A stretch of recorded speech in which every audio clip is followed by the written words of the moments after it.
A teacher should uplift and not downplay. I believe a teacher should help nurture, to help build confidence, and not humiliate nor intimidate a pupil or a child. Hey guys, welcome back to my YouTube channel. My name is Ijeoma Mmadụ. For those stopping by for the first time, my name is Ijeoma Mmadụ. I'm a YouTuber based in Zurich, Switzerland. Thank you so much for stopping by, and I would really appreciate it if you click on the subscribe button. It's totally free, and click on the bell icon so that you always get notified each time I upload a new video. And to my old and returning subscribers, I always thank you so much for coming back to watch my videos. Thank you so much for always stopping by. Thank you so much for always supporting me. So for my new visitors, or for the new people seeing my face for the first time, I make videos about motherhood, about social life, about life in general, and what life is like, what it is like to live in Zurich, Switzerland. My videos aim at entertaining, educating, and my videos aim at entertaining, educating, and informing.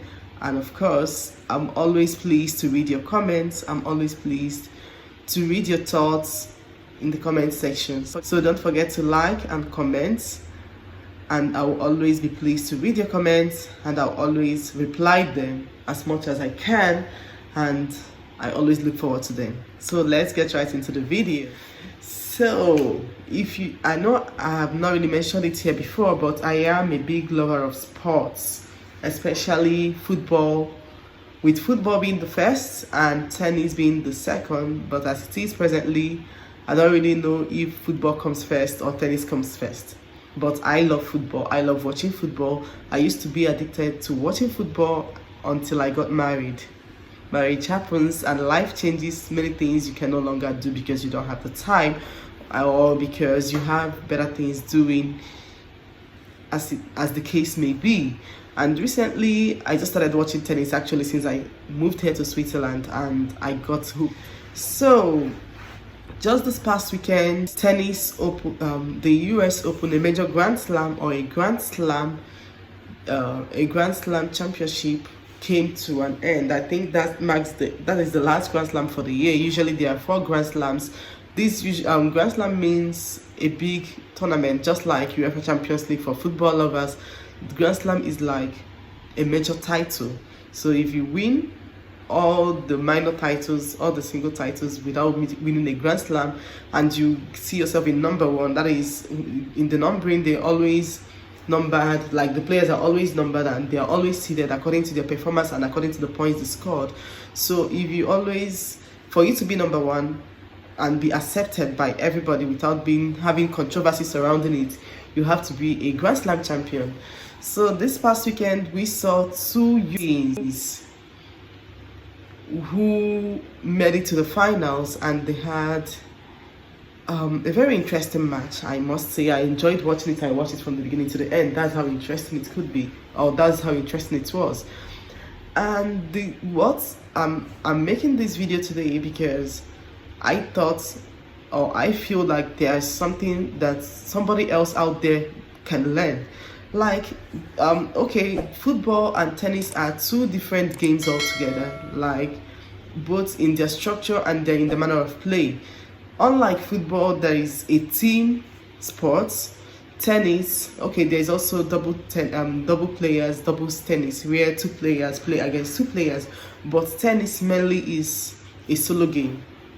Here you are facing your opponent, battling it out, doing all the calculations, doing all the maths, doing all the English and all the arithmetics, the linguistics, the economics, the tactics. Everything just lies on your head, down right there in the pitch.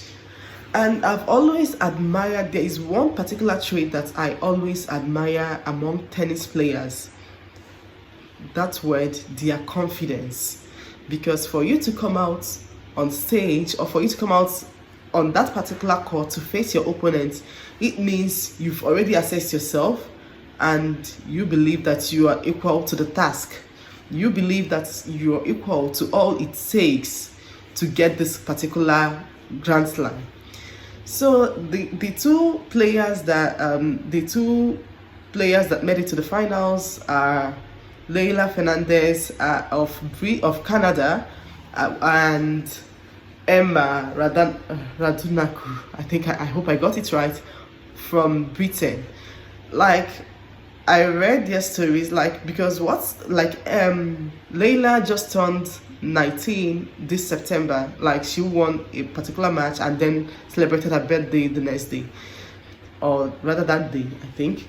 So, like, I usually watch her post-match interviews. Before she made it to the finals, she was able to defeat two top seeds, Naomi Osaka, who is the defending champion of this particular tournament, and another player from Ukraine, Elena Svitolina. I don't know if you're familiar with them, but I'm sorry if you're not, but then I think you will learn something. Just keep watching.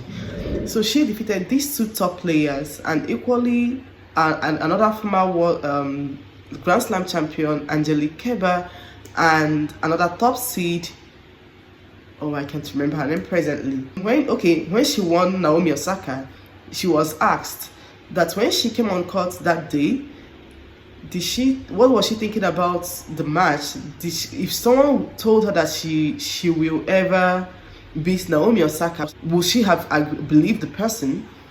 And her reply was that she has this confidence that she has all it takes, that she has this confidence that she can play with anybody, that she can defeat anybody. Okay, and another thing is her dad is a former football player from Ecuador, I think, yeah. Her dad is a former football player from Ecuador. She said that her dad is a professional footballer and she is not a footballer, but she has that confidence that when she plays with her dad, she would definitely win. And I was really amazed by the level of confidence and her manner of playing. Like, she doesn't just believe in herself, her actions equally shows that she believes it. If you watch her play, I think if you go to YouTube, you will definitely see some of her top performances here on YouTube. So if you watch her play, you see that she doesn't just say it out. She rather depicts exactly what she is saying or what she said. So, like, and then she said that when she was younger, a teacher told her that she should forget about tennis, that she wouldn't make it far, rather she should face her studies. And I'm like, why would a teacher say that to somebody? Like, I can't even imagine myself, or I can't even imagine a teacher telling my son that, oh, you wouldn't make it in life, or telling my son or my daughter, forget about this particular course you're going for, you would never make it. Like, I can't even imagine. Like, I just can't imagine the kind of pain, the emotional trauma it will give me. So she said, but then one good thing with her, she said that each time she is on court and she remembers that thing that the teacher told her, she converts her fears into confidence. She converts anything that tries to draw her back, rather sees her strength. She rather draws strength from these particular statements. So, and she wasn't the only person that has said it. I remember when Sloane Stevens from the USA also won a Grand Slam champion, which is also a US Open tournament. She said that her trainer, when she was in her junior tennis academy, told her that he doesn't think that she would make it to the second class of tennis players. And she said she encouraged parents that they should always believe in their children, because her mom always believed in her. That is the reason that she was standing there presently with that particular Grand Slam on that particular court with that Grand Slam trophy, because her mom believed in her. Like, her mom never gave up. Even when the teacher said this to the mom and said this to her, she rather drew strength from that and equally made it her point of, like, made it a motto that she would definitely overcome that particular statement. And she did it, and it worked in her favor. At least she won a Grand Slam, and she was a runner-up in another Grand Slam tournament, which is also the French Open. So, like, when I watch these players play, I'm always intrigued by their level of confidence, not just in words, but in actions. Like, even in the face of defeat, you see them fighting. Like, I've seen a situation whereby I remember there was a time Maria Sharapova played a particular tournament. Like she was down, I think, at the first game, because in tennis, like unlike football has a particular set of time, of minutes or hours or time. It has a time limit. Once the time gets, the referee blows the whistle. But in tennis, they keep on playing. Like each particular set, a player is supposed to get to 6 points. Must have won 6 games before it is called a set. Like this is 6 games, and then maybe your opponent will be at 4. But if it's 5, you have to play until you get to 7. Then when both of you get to 7, if it's 5, you have to get to 7 and win. But then when both of you get to 6, you then play a tie break, in which the players keep on playing until one person gets to 8 points ahead. Like you get to 8 points. So what, like I've seen, so as I was saying, Maria Sharapova was in a particular game. She just won 1 game. Then her opponent was already at the advantage to win the trophy. But like sometimes when we are faced with defeat, or when we are in the face of defeat, we'll give up. But here there's nothing like giving up, because even if you give up and start tanking, meaning and start playing in the course so that the tournament or the match will be over quickly, you will be fined, and that means you have to pay, even losing the money that you didn't get. So here the opponent was already at just 1 point away to get the trophy, but she was defiant. She kept on playing. She never gave up, and she caught up with her opponent and finally went ahead to win the trophy.